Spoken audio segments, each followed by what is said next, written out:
Hey everybody, welcome to the Face Like the Sun YouTube channel. My name is Gonz.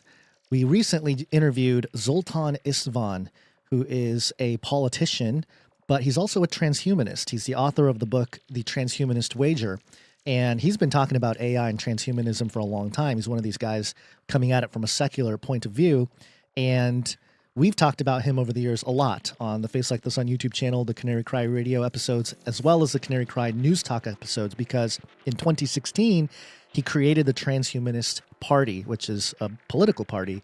He ran around the country campaigning in what he called the Immortality Bus.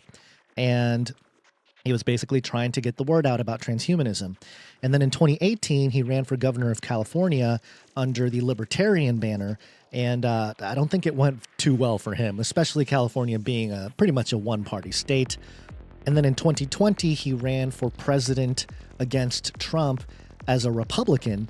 And so he has hopped different parties, but he is now hopping to the Democrat Party, running again for the governor of California for 2026 to replace Gavin Newsom. Now, there are other people running for California governor or potentially running for California governor that are interesting beyond Zoltan Istvan. There is Grant Cardone, who is a billionaire, and he's doing some very interesting things with Bitcoin and real estate. And if he runs for governor of California, he might have the capital to really get in front of people and allow the state to turn red again. California was red for a long time before it got blue and, of course, super liberal and all that kind of stuff. So Zoltan has some competition when it comes to the gubernatorial race for 2026 in California. But being the podcast that Canary Cry Radio was and the topics that we like to cover, which is transhumanism and technology and how it relates to society, we reached out to Zoltan when we heard about this news and said, hey, do you want to sit down and do a short interview? And he agreed. So we had an opportunity to talk to Zoltan in a Canary Cry Radio episode. It was episode number 185. So there are links to that in the description. Go check it out. I'm going to play a few parts of the interview just to get an idea, because he said a couple things here that were really striking. I really want to do the best for the majority using the best science principles that are at hand. And that's really why I'm jumping around from party to party. It's not about politics for me. It's about actually trying to find policy that's best for you and I and the greater majority of whatever the state or the country, whatever the world, whatever I'm running for to try to help. And so that's just important to put that out there so people don't think I'm the ultimate flip-flopper. It seems like that, but my ideas over the last 10 years haven't really swayed much. Maybe 10, 15% have gone to the left or to the right, but I'm supporting science and using that as a way to, I think, improve people's lives. And that said, my big thing and what people mostly know me about is transhumanism, this idea of using science and technology to really modify the human being and become better. I got to be honest, we are to some extent dropping that label out of this gubernatorial race, and at least regarding me, mainly because it scares people, it throws off people. But transhumanism is a wonderful philosophy. I completely support it. The idea that we want to overcome biological death, or the idea that we want to at least live as long as possible, the idea that people that have disabilities, we can get them back to being fully in shape or whatever it is that they want. I mean, transhumanism is a wonderful philosophy for anyone. And so I still completely support it. But really, my gubernatorial run has a lot more to do with just trying to bring science and innovation into people's lives and try to really make California, the one of the largest economies in the world, a much stronger state, because it's been falling by the wayside. So there you go. There are some thoughts there from Zoltan and how he's dropping the title Transhumanist Party, or at the very least, the transhumanism moniker for this political campaign. Very interesting. He says it scares people, which is partly because of the topic itself is very invasive when it comes to our own biology. But he later says that he went to Oxford the last few years and he studied under Nick Bostrom, who is one of the leading transhumanists out there, or at least authors, who has talked about this issue and written about this issue over the years. And I noticed right around the time we did this interview in the middle of May of 2025, there were a couple articles that caught my attention. Now, as you know, for Canary Cry News Talk, and now again for the Face Like the Sun channel, I keep track of keywords that are out there that are trending and things of that nature. I look at hundreds, thousands of articles a week, and I don't read all of them, but I at least see the headlines for most of them. And I look for keywords like the word transhumanism or transhumanist. And in this last week, there was an article published by The Conversation, which was also picked up by phys.org, which means they want this out there in the scientific community, or at the very least, the people that are in that sort of mainstream ivory tower science world. And the title of the article is Improving Human Beings to Make Them Perform Better. Why is transhumanism so harmful?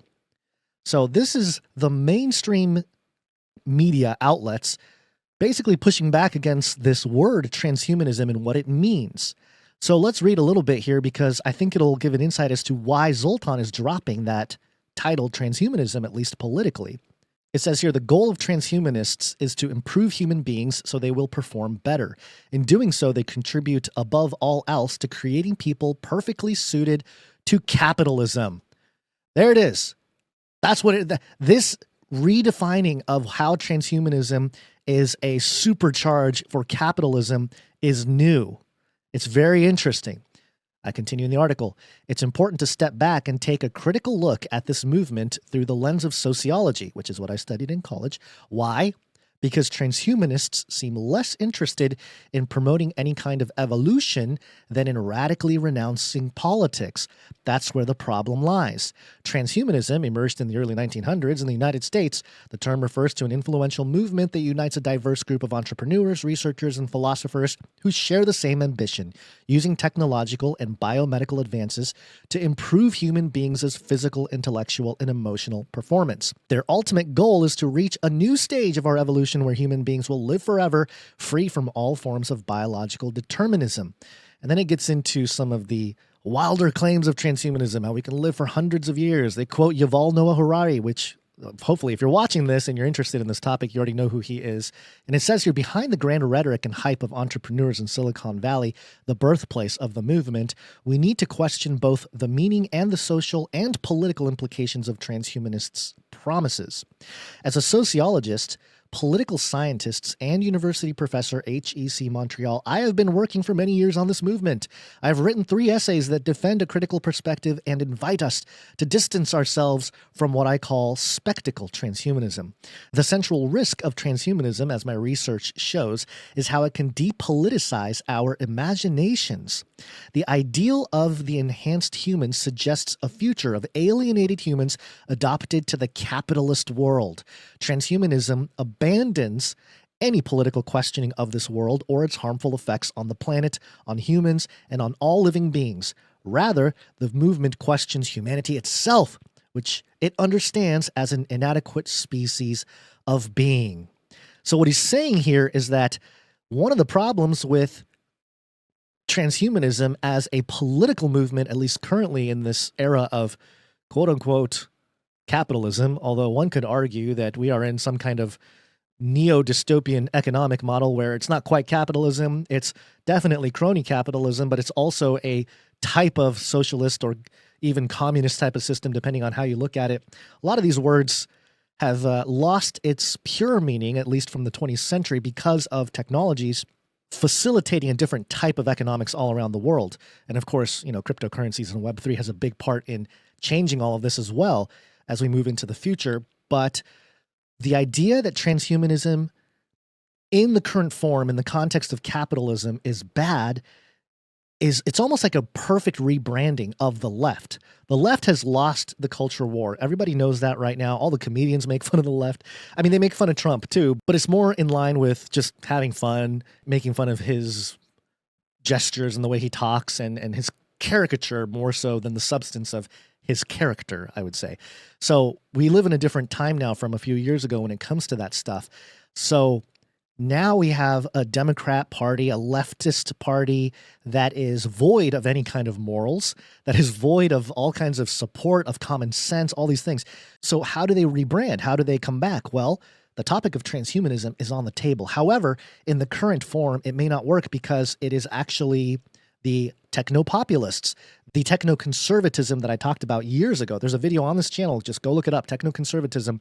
I think it's called They Might Call Us Techno-Conservatives, because From the beginning of Trump's presidency in 2017, there were signs with executive orders for AI and other things that people weren't paying as much attention to that Trump is sort of a technocrat president.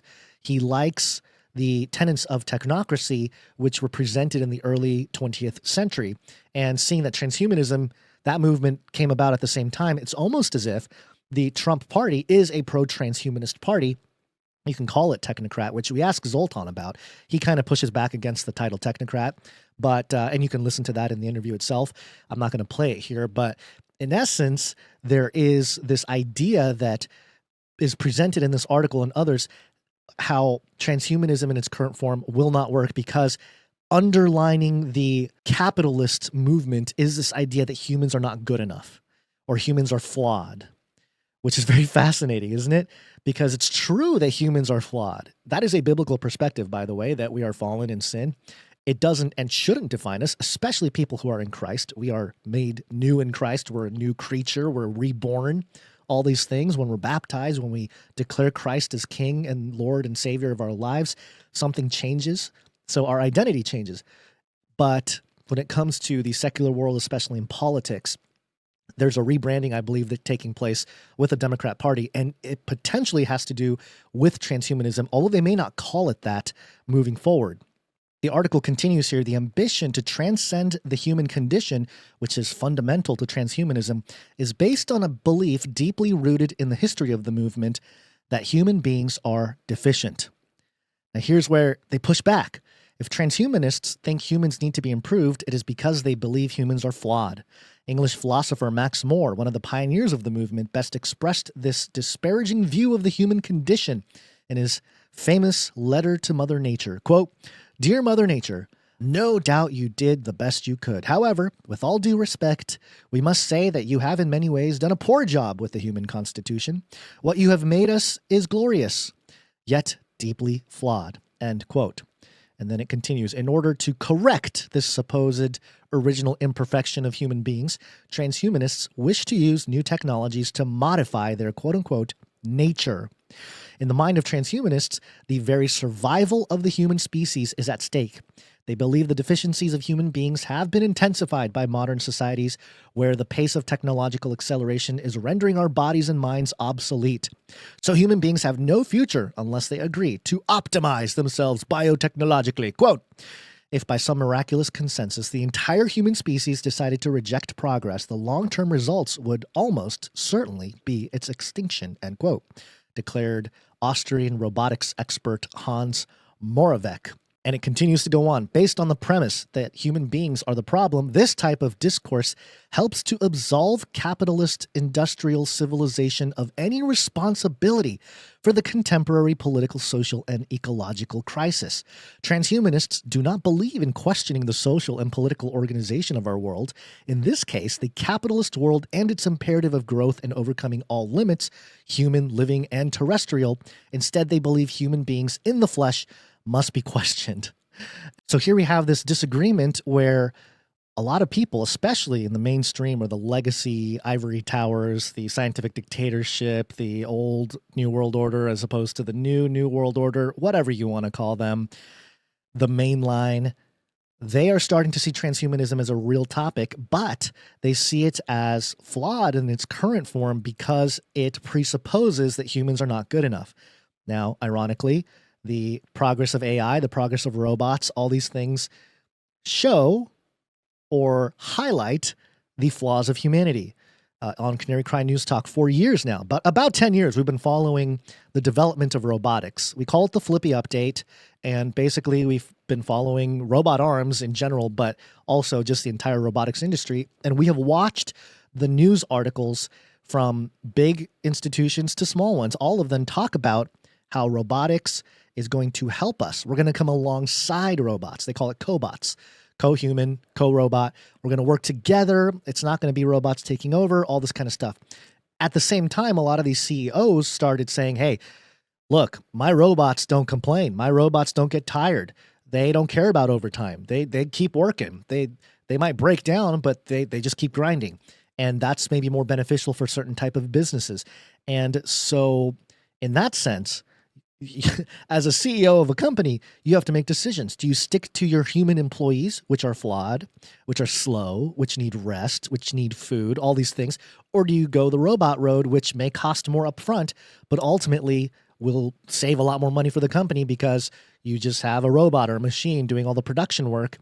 And of course, this also exposes a lot of what's been going on in China with sweatshops and, just the whole capitalist system, the bad parts of it anyway, especially outsourcing to different countries to get things done much cheaper because things are more expensive in the United States. Now, all of this is shifting rapidly right now. This is 2025 as I record this in the middle of May. It's changing rapidly. And of course, Trump is part of that progression into this new economic system, this new economic model that will likely see cryptocurrencies and Bitcoin become adopted by nations, and a level of transparency and accountability for these institutions and governments. However, the road goes two ways in a sense. The more the government or institutions open up their books and make it public on a public ledger, the more they will probably require you as a common citizen to also be open about your books and your finances in a sense. At least if you're operating on the blockchain, it is a transparent ledger. So things are changing in that regard. But in essence, getting back to the point about transhumanism and the flaws of humanity, it's interesting that they are trying to separate transhumanism from the premise by which it stands, which is that humans are flawed, which is an agreeable point if you're coming at it from a biblical perspective. It basically says that humans are fallen in nature. That's the biblical story. That's the biblical narrative. That's what the gospel says, is that, hey, we need a savior that is from outside of this time and space, but through a person, not just some entity out there, but through a person. And what's amazing is you dig into Christianity, and this redemption process is done by a man who is also God, breaking the barriers, and also through a act of sacrificial love, which seems to also break this fallen world. Sacrifice for others is a upside down type of thing when it comes to this world. Love is rare, and it's not consistent, and it's not eternal in our experience here in this fallen world. But we know that it's good. We know that it's proper. We know that it's how God designed us to be. So there is an interesting agreement with the current transhumanists and biblical Christians, or people that are Christians who believe the Bible. But what the people who are pushing transhumanism are trying to do here is separate from that. And of course, they talk about Elon Musk because he is a big catalyst in this splitting of the atom, if you will, when it comes to the topic or the party or the title or the label transhumanism, where clearly Elon Musk is a technocrat. Clearly he is a transhumanist. There's no question about his goals of augmentation, the use of AI integration, brain chip interfaces, Neuralink. I mean, these are all topics that used to be kind of crazy, but now they're right around the corner. We're going to have a generation of children all getting microchips in their head so they can play the newest version of Minecraft or whatever game they got going on. And that's something that we got to talk about at another time here. Let me continue with the article here. To curb the rise of violence worldwide, and because they consider that the problem lies in the archaic nature of our moral sense that we inherited from the earliest days of our history, transhumanists propose artificially enhancing this using pharmacology. Quote, there are few cogent philosophical or moral objections to the use of specifically biomedical moral enhancement or moral bioenhancement, writes Australian and Swedish researcher Julian Savulescu and Ingmar Persson. Nor do transhumanists blame our capitalist model of society for the ecological crisis. Instead, they see this as a question of the obsolescence of our bodies and metabolism. The goal, in their view, is to bioengineer humans to increase the resistance of our bodies to extreme temperatures, for example, or to make them less polluting. Quote, we call this human engineering, which involves biomedical modifications of humans so that they can mitigate and or adapt to climate change. Now this, again, this is a point that I've made years and years and years ago on this channel, which is that transhumanism in its purest form, in a sense, is with climate change. Mix it with climate change, and you can clearly see the road here where, we got to change up our biology to withstand this climate change taking place. And of course, I was talking about this before the pandemic, but post-pandemic, you can clearly see how a crisis can be rolled out for a solution or a treatment, a product, if you will, to come in and help us out at the biological level. The authors of this study also evoke the use of pharmacology to artificially induce an intolerance to meat or even genetic reduction of human size in order to reduce our ecological footprint. So they've gone too far in a sense, the transhumanists, right? And now the left or the progressive and the Democrats, they don't like where it's gone.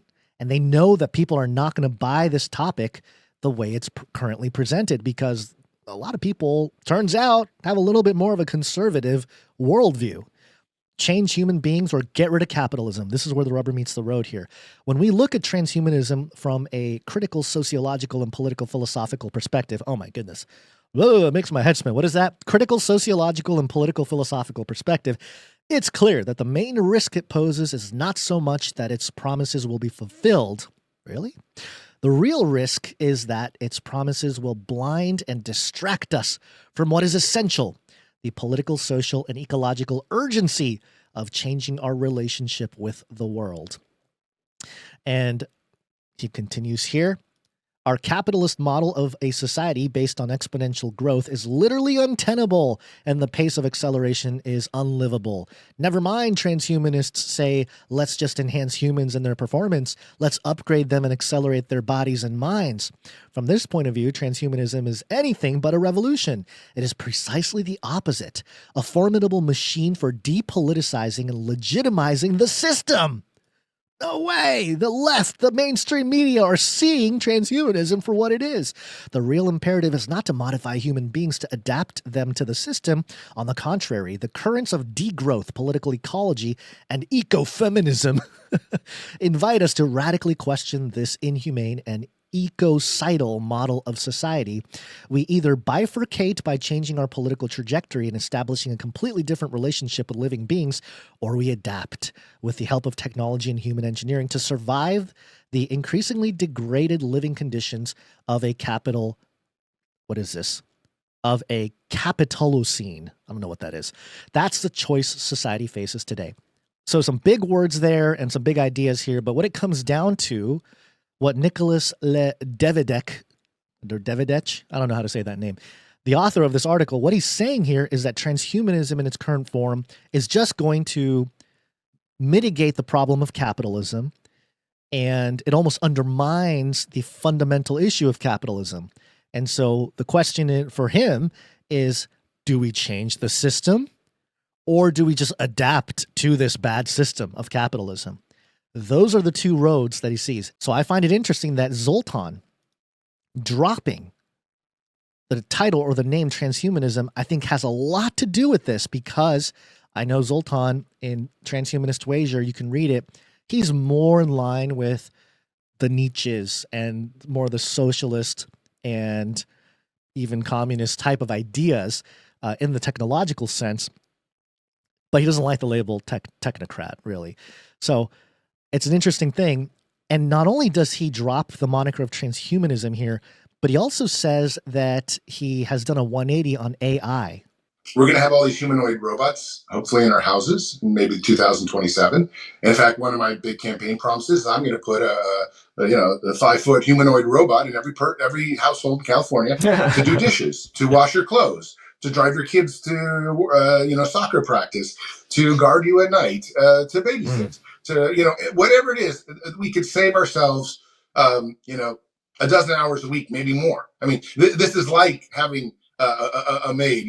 This is the thing we want. The problem, though, is that I want the generative AIs as they are now a little bit better. I want the robot to do my dishes and cook and all that other stuff. But what happens when the companies take the next level and they're like, well, we're not satisfied with AGI, artificial general intelligence as equals humans. I'm not even sure I'm actually comfortable with that too. I'd prefer the robots to always be a little bit less smart than us, at least until we have a better grasp on, what's going to happen. But what they're talking about is trying to, Sam Altman, Elon Musk, and all these people are talking about trying to build a super intelligence. We have no idea what's going to happen. I just, finished my graduate degree at the University of Oxford. Nick Bostrom, one of the leading AI philosophers, was one of my professors. I mean, people have been writing papers on how sideways this can go. We have no idea. It'd be 50-50 whether an AI that's 100 times smarter than us, and that will happen eventually because the AIs will build out themselves and make themselves smarter, will cause a human level extinction for us. So are we committing suicide by bringing AI into the world? Well, we probably have a 50-50 shot. I think it's the most reasonable thing to say if we take it beyond intelligence that's equivalent to ourselves. And I know everyone wants to do that. So, we have to make that decision. But as you pointed out, we all use AI. It's awesome. I can't wait to, have driverless cars take my kids to soccer practice so I don't have to do that. I mean, this is the kind of thing we want. But if we take it one step too far, or if China takes it one step too far, we are in a very significant problem. There you go. Yeah. And it's interesting also that he mentioned China, because China has such a stronghold in California specifically to run against its influence here in California is also, I think, pipe dreams for Zoltan. But I know what he's getting at, and I find it very interesting that he doesn't want AI to get to the level where it's not just smarter than us, but these corporations, notice how he said the corporations controlling these robots and these AGIs at that level. That's what's freaking him out. And he later goes on to talk about, he wrote a book's worth of papers on the pros of AI over the last decade, and he has to go on an apology tour and say, hey, I was wrong about AI. The AI that's come out is cool, but we got some problems. And that's a really fascinating thing to watch, the 180 here from Zoltan.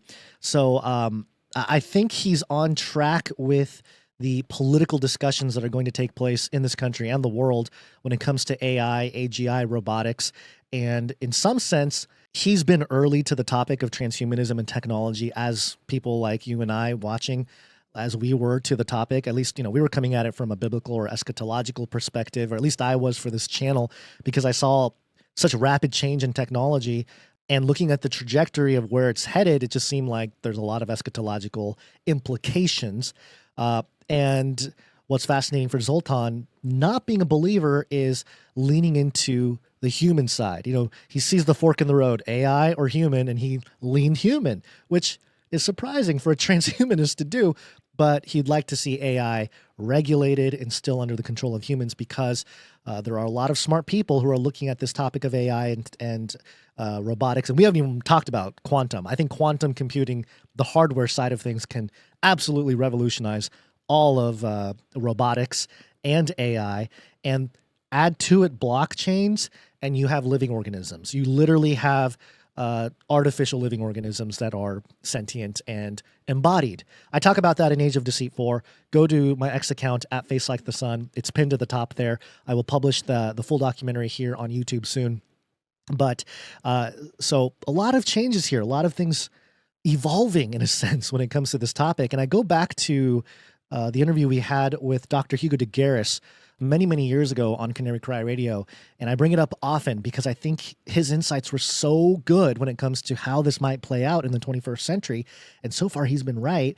What I see here is Zoltan moving into the cyborgists camp and away from the cosmists. Now, if you recall, there are three groups that Dr. Hugo de Garis talked about would form politically and, I would argue spiritually in a sense. You have the cosmists, who are the technologists and scientists who believe that we are creating a God-level entity with AI, some kind of new God, and, includes their own upgrades to some kind of godhood as well, but mainly that this technology, this AI, would eventually lead to a god, a physical, literal God figure. And then there are the cyborgists who believe against what the cosmists want, which is to build God. What the cyborgists want is just human enhancement. Use the technology and science to enhance, become cyborgs, take the benefit of AI and robotics and better ourselves as humans. But, hey, we're not making a god, okay? We're not going to go that far. So that's your cyborgists. And then you have your Terrans who say, look, I don't want to build gods with technology. I don't want to become a cyborg. I don't need enhancement with this technology. And so you have these three different factions. Now, I think most of you watching are probably in the Terrans. I always considered myself a Terran. I don't think I'm a cyborgist in the sort of literal sense of wanting to become a cyborg or anything like that. But I could see Zoltan here moving away from the cosmist point of view and more towards cyborgist, or even the Terran side, where he's saying, "Hey, I don't want, we don't need a all-knowing, all-purpose deity of AI. It's probably not great for humanity, especially if the AI sees humans as a problem." Right. So, and this is a tale as old as, I don't know, last couple centuries. They've had this in science fiction. They've had this in Marvel movies with Ultron. I mean, you can list a whole bunch of movies where robots take on some sort of godlike concept where they think they are doing good, but actually they are doing bad for humanity, wiping out humanity. So it's not a new concept, but I think getting that Oxford Ivory Tower level education on it, it kind of freaked out Zoltan in a sense. So running for California at this time is fascinating, especially since he wants 5-foot robots doing our dishes by next year, which, there's a part of me that's thinking, look, I don't like doing dishes, to be honest with you. I really don't. I don't like doing dishes. I'm not good at doing dishes. I'm bad at doing laundry. I do it because I have to. If a robot's going to do that, hey, there's a part of me that's thinking, it's not the worst thing in the world. Now, what I don't want, and what I think Zoltan doesn't want, is that robot to one day all of a sudden turn on you or your children, or even worse, indoctrinate you or your children to some kind of worldview that you don't like, or even advertise to your family, like, hey, I see you are run out of your soap. Buy this soap. It has better review, whatever the thing is. That's the thing that's not good. But also just this more existential problem of them, becoming some kind of superior race and thinking that eliminating humans is the best thing to do, which would be very easy to do if you had millions of robots in everybody's homes doing dishes or guarding their house, like Zoltan was saying. You can have that, execute order 66 moment where you have people that are within the Empire that are, previously working with the Jedi. All of a sudden they turn on the Jedi and they kill the Jedi. That's type of concept. It can actually come to pass. So I can understand Zoltan's position here, and I want to continue the dialogue here because on this channel, we've been ahead of the curve. We've seen things coming. We studied the things that people in high places wrote about for centuries, decades, and we've been able to fairly accurately see what's coming next. Not that we're predicting anything specific, although if you're watching this channel, if you knew about how this channel was censored, you would know that we were on top of the whole thing, the whole pandemic issue. We were on top of it in terms of, calling out the nonsense that was being rolled out in 2020. But in essence, I want to keep this dialogue going. Please leave a comment, share this video. Let's get this channel cracking again. It'd be nice to hit 300,000 subscribers. I don't know how many of those subscribers are still around, but I guess we'll find out. If you have any thoughts or questions, leave it in the comments section. I appreciate you. Thank you, and God bless.